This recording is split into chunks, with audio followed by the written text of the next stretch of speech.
This tutorial will guide you through filling in the risk assessment Excel table. The risk assessment table serves as a tool to manage risks that might affect development of the exploitable result and the project. Please fill in the data related to the exploitable result in the table below.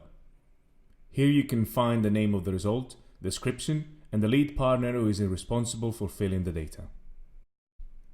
On the right side, you can see the instructions where and how to fill the data and explanations, success rate, and impact value.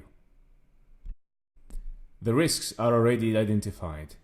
Your own risks can be added, depending on the type of the exploitable result. Your task is to estimate value of likelihood of its occurrence, impact, and write in mitigation action for each of the risks. Please estimate the value of likelihood by clicking on the arrow next to the value field. Choose one of the options: rare, unlikely, moderate, likely, almost certain, and the score will be assigned automatically.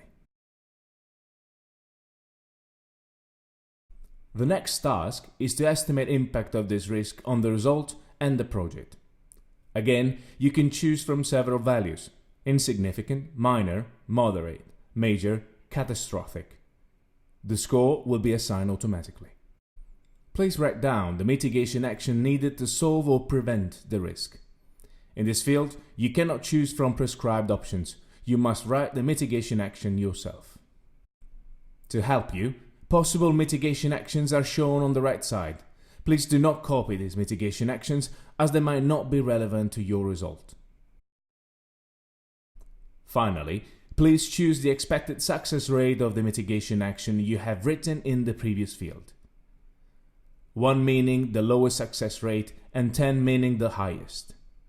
The priority map on the next sheet will populate automatically with the data you have filled in. Please save the file and send it back. Thank you for listening. If you need more help, do not hesitate to contact us.